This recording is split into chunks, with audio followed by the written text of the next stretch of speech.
Now on Fios 1 News, big wind gusts taking down trees and power lines today, leaving some people in the dark and others scrambling to get to work. We have full weather alert coverage coming your way. Plus, the charges have doubled for the man accused of killing his brother and his family in Colts Neck late last year. Police say it was all about money. And trouble on the tracks. Service is still suspended on an NJ Transit line after a big tree comes tumbling down. The news starts right now. Fios 1 News, Daytime Edition. Good afternoon, I'm Brian Webb. Thank you for watching. We're going to have your top stories in a moment. First, we want to check the forecast on this very windy day. Meteorologist Brittany Bohr has the details. Hi, Brittany. Well, Brian, we are off to a blustery start to the work week with a high wind warning in effect for the entire state through 6 p.m. tonight. And that is because we're going to see these winds linger even into the day tomorrow. Wind speeds out of the west from anywhere from about 10 to 40 miles an hour with gusts higher than that at times. So when you factor in those temperatures in the mid to upper 30s right now, a couple places at that 40-degree mark, Mount Holly, Trenton, Toms River. 40 degrees is your actual air temperature. When you factor in that wind speed, it's feeling like the low to mid 20s, maybe feeling like that 30-degree mark in Mount Holly. So that wind will hit you fast and hard out there. Though looking at the satellite radar, a quieter picture. Looks very dry. A couple of scattered snow showers, or snow flurries, I should say, we're seeing earlier this afternoon off to our north, but we're looking dry for the rest of the day. Lots of sunshine, high-level clouds passing on through the area. Stay tuned, and I will look at snow chances coming up later on this week.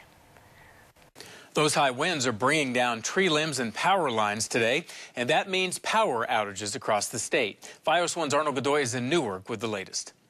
Throughout the morning, we've seen the number of outages fluctuate, first going up as these winds brought down tree limbs and power lines. Then we saw those numbers decrease because crews are working hard to get all of the power restored, but they will have a busy day today as these winds continue to blow through our region. Now here in Newark, more than 1,000 were without power early in the morning. Several city blocks were in complete darkness. Police cars were stationed at several intersections because the traffic lights are not working. Fortunately, that was restored, but not before it impacted the day for some students. I received a call this morning from my children's school.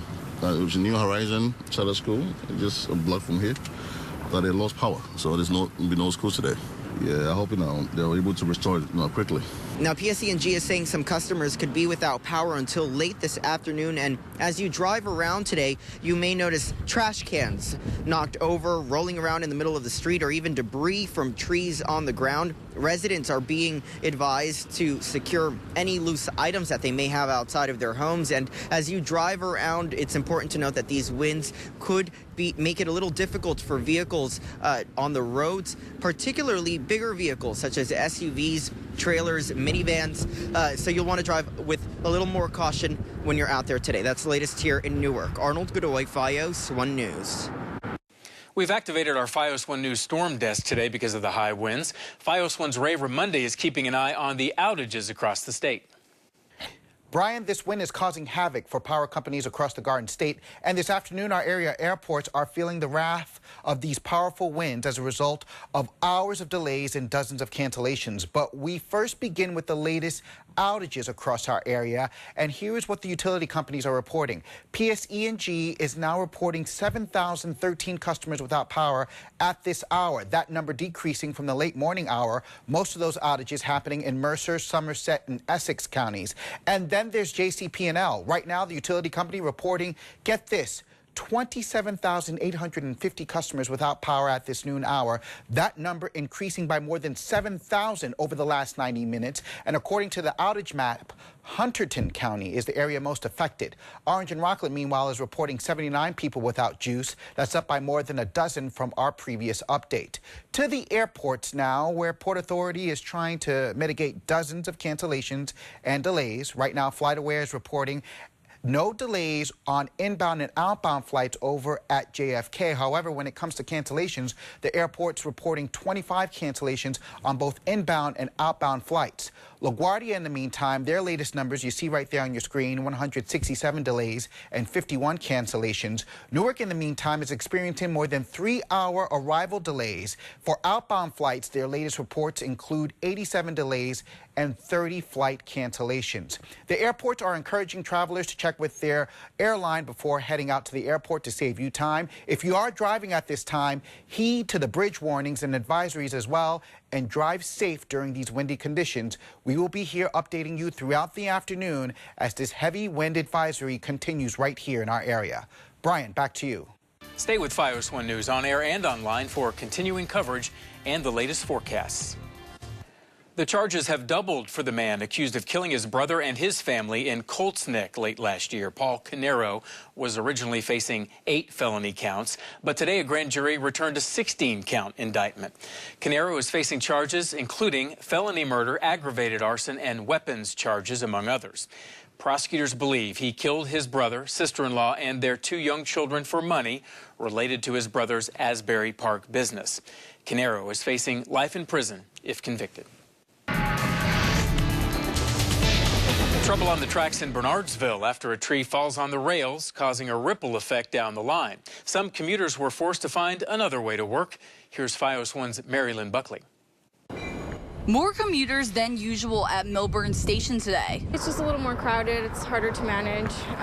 People kind of have to scramble to get on whatever train. That's because the Morris and Essex Gladstone rail line service remains suspended today in both directions as crews continue working on repairs of overhead wires. It was a lot of people just a few minutes ago, and then they just disappeared on the train. So I think it's running pretty well. Aisha Boyb has seen several trains go by and thinks so far the commute is running smoothly, even with the added commuters at the station. But her concern, slower service. I know it's probably going to be a little bit slower because the train may have to turn off and then get everybody organized. This isn't the only station you may expect crowds of commuters. There are added stops at Short Hills, South Orange, and Orange, to name a few. And Ruchi Purani hopes the repairs are finished quickly because at the end of the week, her commute is usually tougher. The beginning of the week is usually a little bit better, but towards the end of the week, there's delays and cancellations and stuff like that. And with the repairs still ongoing, rail tickets and passes will be cross-honored by NJ Transit and Lakeland buses. In Millburn, Marilyn Buckley, FiOS 1 News. The victim of a hit-and-run in Newark last month has died. Prosecutors say 33-year-old Yesenia Aflido of Elizabeth died over the weekend. They say she was hit by Nestor Marin Romaldo on January 6th, along with another woman who was critically injured.